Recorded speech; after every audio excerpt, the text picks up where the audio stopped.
kitchen. Hi, I'm Jamie, and welcome to our inaugural video of Klink's in the Kitchen, right? What are we making tonight, boys? Pizza. Friday nights are usually our pizza night, so we like to make homemade pizza. Before we start our first step, which is making our dough, you're going to want to do two prep steps. First, you're going to want to preheat your oven to 425 and put your pizza stones in there. We like to use stoneware from Pampered Chef, but you can use any kind of pizza stoneware that you want. The second thing you want to do is prep your cheese sticks, because we like a stuffed crust. And how you do that is you take mozzarella sticks. We use 15 mozzarella sticks because we're making 3 pizzas, and you need approximately 10 half sticks for each pizza. So what you're going to want to do is cut them in half lengthwise and then put them in the freezer for 2 to 3 hours or even more if you'd like. Okay, so let's get started on our crust. First we need a mixing bowl with a dough hook. We're going to start by adding some pizza yeast. We like to use Fleischmann's pizza crust yeast. You don't need to let this rise. So we're going to add that to the mixing bowl. We're also going to add 1 teaspoon of sugar. And then we're going to add 1 cup of very warm water. Would you like to help me, Ajax? Yeah, me too. You too? Okay. And we're going to pour that in. You're going to want to mix that around a little bit. We like to do the swirl method in our house. So we just swirl it around. It's quiet. And then we need to leave it to sit so the yeast can feed on the sugar for about 5 minutes.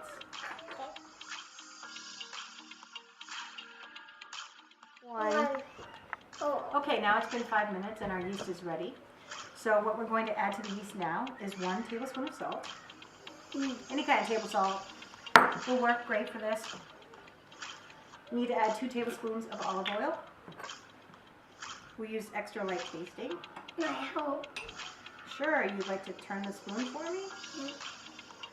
Okay. Good job. We're going to put the mixing spoon in the bowl. Okay, now it's time to mix this a little bit. That's right. So watch your fingers. All right. Now, Danny, you can turn that on 2 clicks. 1, 2. Very good. We're going to mix this for just a few seconds. Can you turn it off now, Danny? We're going to add 3 cups of flour to our batter. We're going to add them one at a time, and we're going to mix after every cup. So for the first and second cups, you're going to mix for 30 seconds.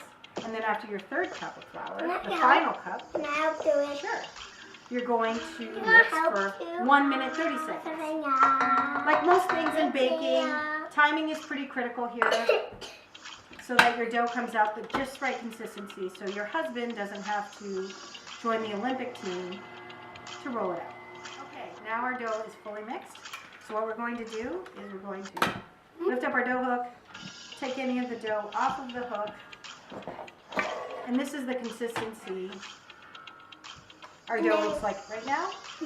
What we're going to do is form it into a ball, but don't overwork it. Yes, you may put it down, but do it carefully. Go ahead, push the button. Thank you. It almost hits the floor. It almost hits the floor, yes. It's almost on the floor. Once you form it into a ball, you're going to take a wet paper towel and cover it up and leave it until someone is ready to roll it out into dough. Mom, look.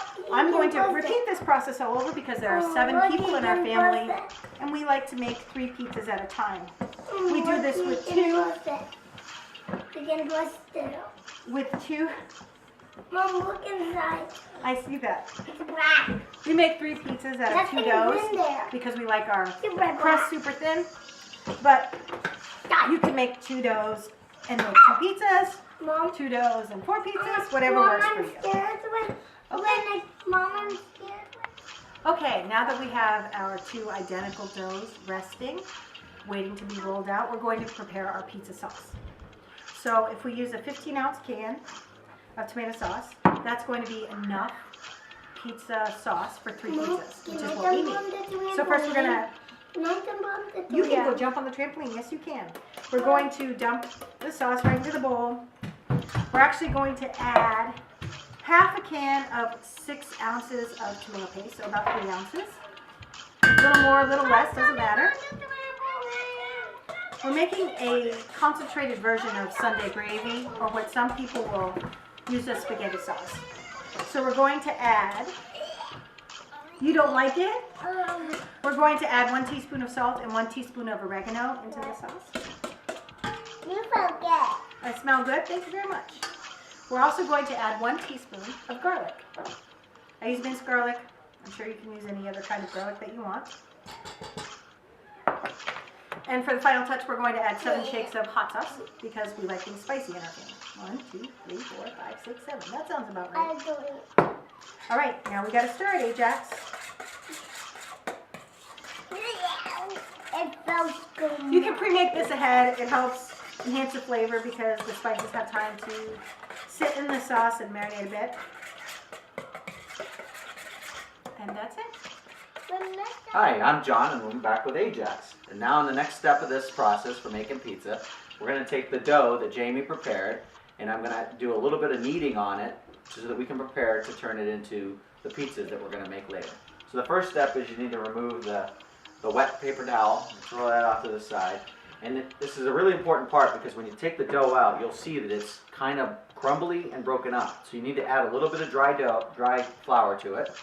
And then you're going to just work it with your hands, working in from the outside and folding it in on itself until you get it into a nice round ball. This will take a little bit of time because you'll find that there are some hard spots in the dough, and that's okay. Just keep working it to try and get as smooth and consistent of a dough as possible. Once you've done that, you'll find you have a relatively consistent ball. You can place that to the side. In our case, we did 2. So I already prepared this first one and turned this into a pretty smooth and consistent ball. What you're going to see in the next part is I'm going to take and combine or take parts of these two dough balls and make them into 3 separate ones because as we described earlier, we're going to make 3 pizzas. As you can see, I've divided the 2 dough balls into 3 equal dough balls. The way I did that was simple. I used a knife and then I had our food weight scale to be able to divide it as equal as possible. Again, remember what's key here is that you don't overuse flour because if you dry it out, it'll be very difficult to knead the ball together. But a little bit of light flour will make it so it doesn't stick to your hands, but give you enough to be able to knead it into equal balls. Okay, so the next step, we need our rolling pin, and in this case, we've got a pizza sled to be able to put the pizza on, to be able to slide it onto those pizza stones that have been preheating nicely in the oven. So what I've done with that is I put a light flour on the pizza sled, and then I've also put some light flour down on the table so that I can start to work this dough. So what I'm going to do is move 2 of them out of the way. We'll choose one, and we'll start working it. The way that I work this is I use my thumbs with my hands holding it firmly, and I just start to work it flat. You work it in a circle and try and keep it even as you're working it out. Once you get your dough to a point where it's fairly flat and oval, you can lay it flat and you can just start using your palms. It's again a pretty simple process, but you want to work it evenly and hard. As Jamie mentioned earlier, if that dough happens to be pretty hard, you will need Olympic strength to be able to roll it out. But rest assured, this process will work and you will have nice thin crust pizza.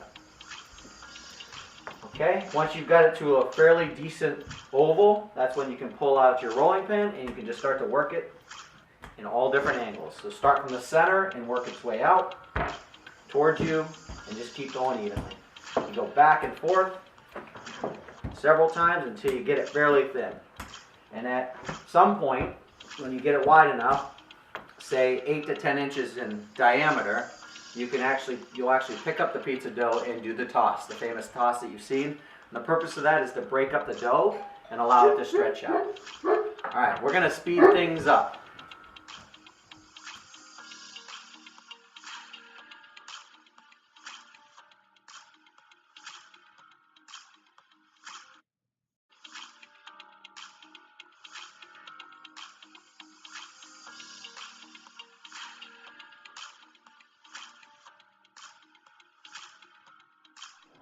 Okay, now that we've gone through that workout and we've rolled out our pizza dough, we've got it fairly flat, as you can see. And you saw from the video, we're pretty successful at getting it flattened out.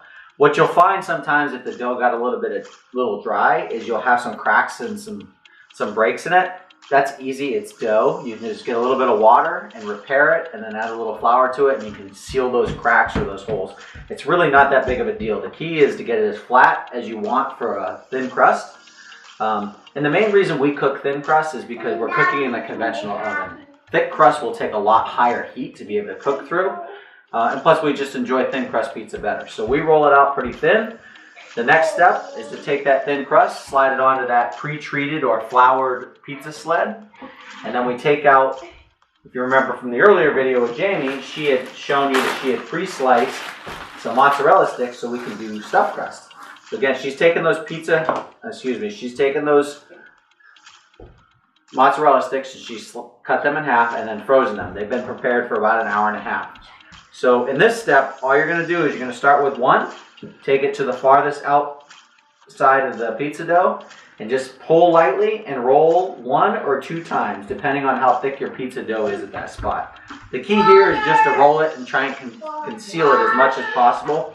It's going to break and it's going to melt into the overall pizza, but that's okay. It still tastes delicious. So at this point, what I'm going to do is I'm going to finish this. I'm going to work my way all the way around the pizza. Again, 1 to 2 rolls, depending on how thick it is. You'll see when you're working the pizza dough, certain parts. Hey, Jax, how are you? I'm good. Yeah, you're good, huh? So again, that pizza dough sometimes is a little thicker on other parts, so you might only have to roll it 1 time, and you'll work it with your hands. You can also take a little bit of water or even a little bit of olive oil and use it to seal that pizza dough if it's really dry. This has taken us multiple times of making pizza over the last couple of years to really get close to a perfected. You want to take one? Be careful you don't bust those brand new teeth of yours. I want one more. Well, you start with that one, bud, and work it. So again, you just kind of work yourself around. If you're right-handed, in my case, I go to the left. If you're left-handed, typically you go to the right. But it's a pretty easy process.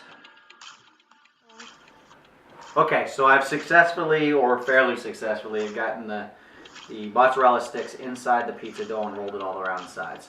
So at this point, I'm going to take and add a little bit of sauce, and what that'll do is that'll prevent over bubbling once you put this in the oven for the preheat. So I just take essentially 1 or 2 scoops of our sauce, I put it in the center, and then I just work it in concentric circles and work it out to the edges.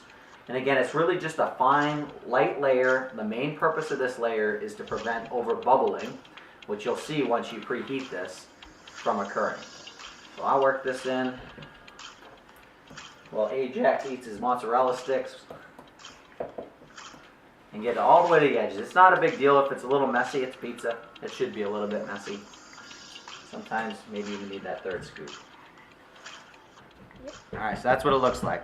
So what we're going to do, Ajax, we're going to slide you off over here to the side. And all we're going to do is we're going to open that oven. What I do is I try to put it on the top rack, because what we're going to do is preheat this for 5 minutes. So those pizza stones are nice and hot. We're going to go ahead and slide this off because we put that dough on there and it slides off nice and easy. Place that on the side. Use our pot handle so we don't burn ourselves. Carefully close our oven. Set that timer for 5 minutes. And get to working on that second pizza dough. Okay, as you can see, we've we've pre-cooked our pizza dough, or our pizza crust, and so we've had 5 minutes on it. And when it comes out, you'll see it's a little bit hard and a little bit hot. In our case, we're pretty lucky. Most of the mozzarella sticks that were inside the pizza dough stayed inside the dough. Okay, so the next step now, in this case, it depends on how much sauce you like. In my case, in our family's case, we usually like a decent amount of sauce. So same concept, you put it in the center and you just kind of spread it in concentric circles and work it all the way to the edge. In this case, this is the pizza sauce, the amount that you want when you have your final pizza. So again, we like a lot of sauce, so we'll work it in circles.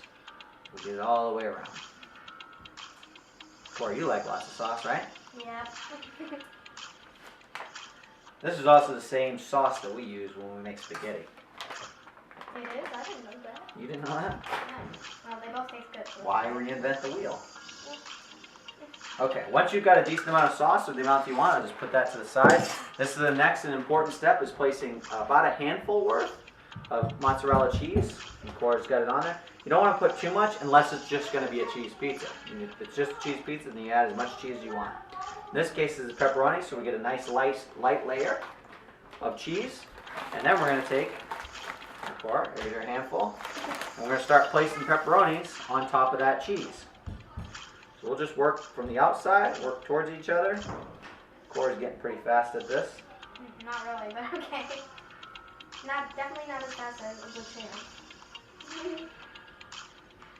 Yes, if there was Olympics You would win. of pizza, pepperoni tossing, I'd do okay.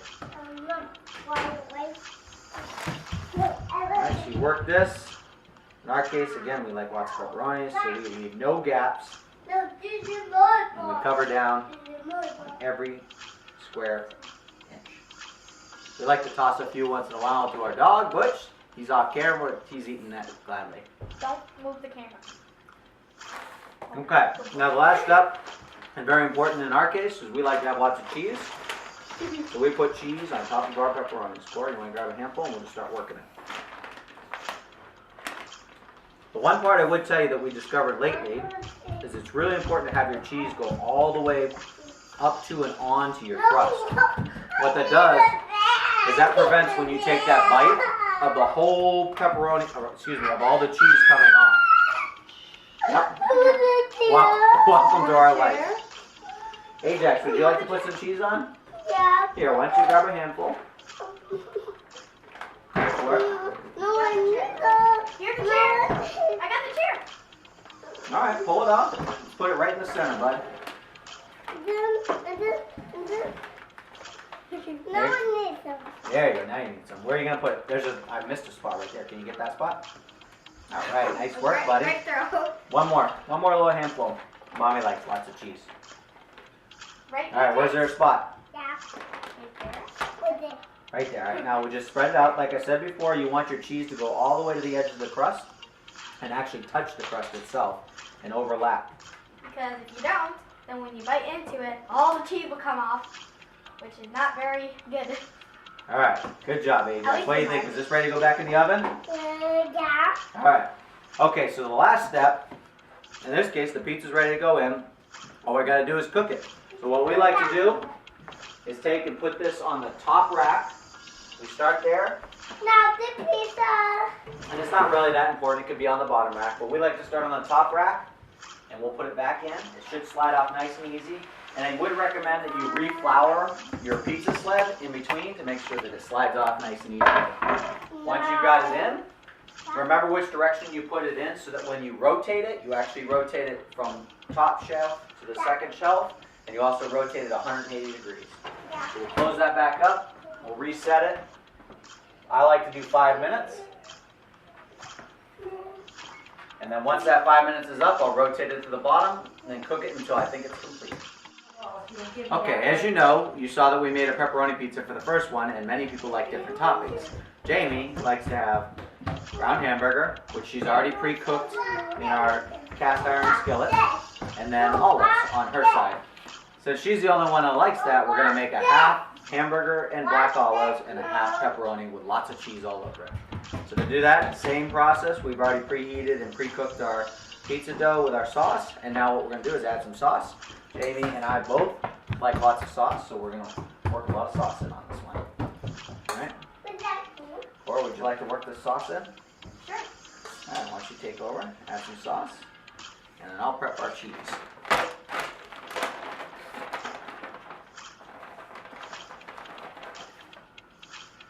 Alright, good job. Remember to get it all the way out to the edges. Cora's been my helper on making pizzas for at least the last 3 or 4 years. Believe it or not, we have 2 other children, but they're reclusive and elusive, hidden in their rooms, playing video games and watching YouTube. Alright, good work. Alright, as you hear in the background, we've got the pizza that is already cooking in the other oven. I'm going to go ahead and rotate that over. Putting it from the bottom to the top, right? Okay, Corey, you want to help me? All right, so the pepperoni pizza that we put in, it's finally finished. You can see it looks pretty darn delicious.